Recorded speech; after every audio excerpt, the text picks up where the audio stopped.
You must have heard a lot about the River Nile, a miraculous river that flows in the heart of Egypt. But have you ever wondered why the Nile was given so much importance in ancient times, and why, even now, it is considered more than a divine entity?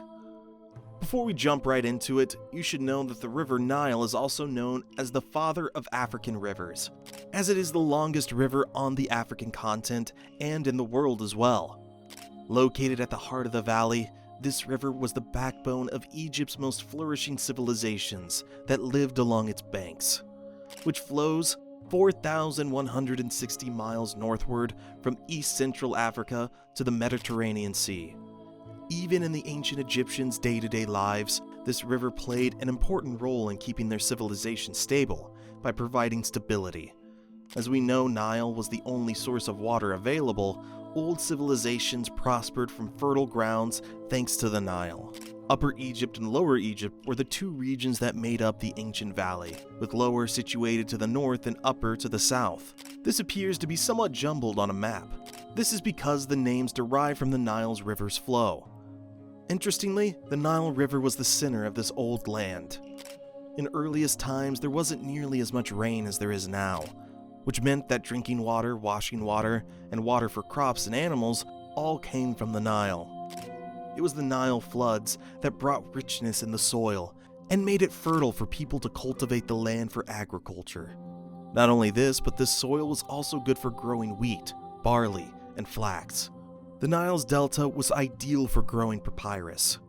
However, the water level was a challenge for the ancient civilization, as it was difficult for them to measure without any tools. This soon became a concern for the locals, since the Nile raised the ancient Egyptians from poverty to wealth. They invented the Nilometer and constructed one of the vertical columns in a circular or rectangular structure. They had marked measurements indicating different water levels. As the water level of the Nile rose or fell, priests could track the variations by observing the water against the marked column. This tool helped them in realizing that the Nile flooded annually, so they came up with what is now known as the 12-month calendar, which is similar to the one we use today. How interesting is that? Well, not only this, but the great ancient Egyptians also further divided these 12 months into 3 seasons, based on the observations of the River Nile. First came the season of flood, Akhet, in which the river flooded and lasted for 4 months, followed by the season of growth and fertility, Peret. As the name suggests, it was the season in which the farmers would use the soil with mud to grow their crops. In the months that followed the gradual decrease of the Nile's water level. Usually this season also lasts for 4 months. Finally came the season of harvest, Shimu. After waiting for a year-long effort, this was the season in which the farmers harvested the fruit of their labor and rejoiced. Like all other seasons, Shimu consisted of 4 months as well. Could you imagine turning the Nile's annual seasons into something that could cause agricultural abundance? The people of this old age were surely ahead of their time. Along with this, these people also took advantage of the Nile River by introducing an irrigation system, a method that came into existence by local farmers as a means to cultivate their crops. This method was called the basin irrigation system.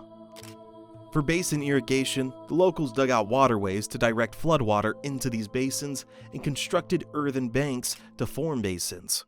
For a month, the water would stay in the basins, soaking up the soil and getting it ready for planting.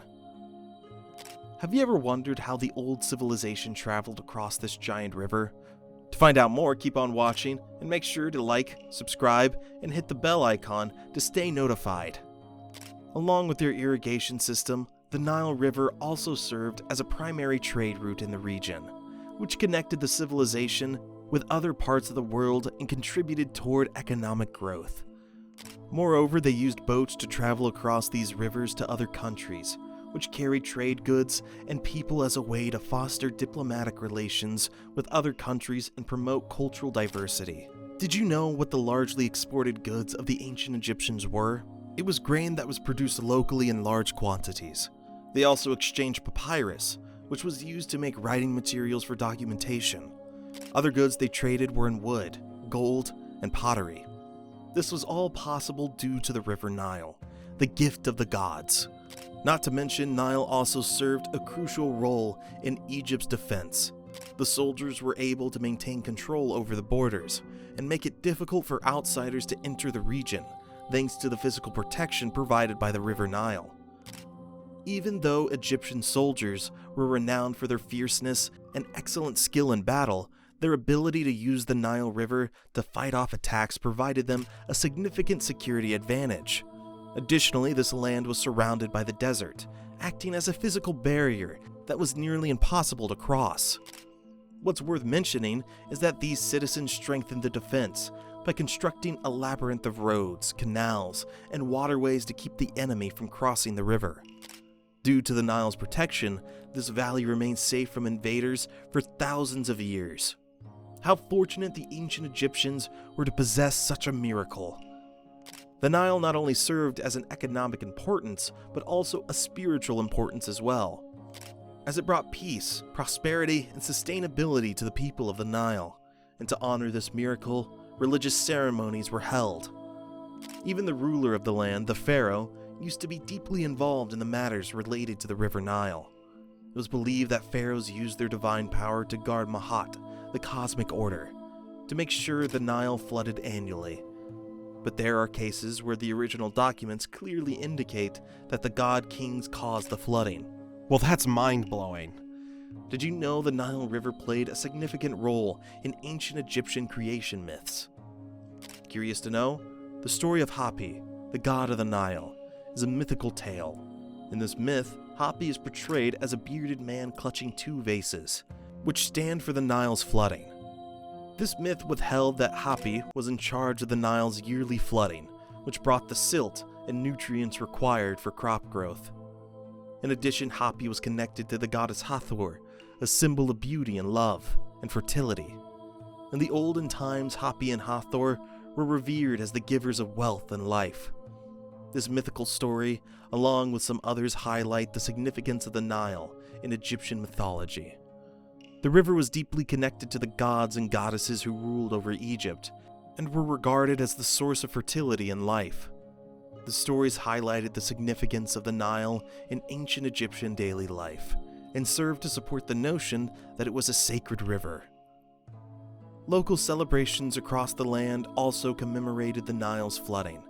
These festivals featured music, dancing, and feasting, and were frequently held in honor of the local gods and goddesses connected to the Nile.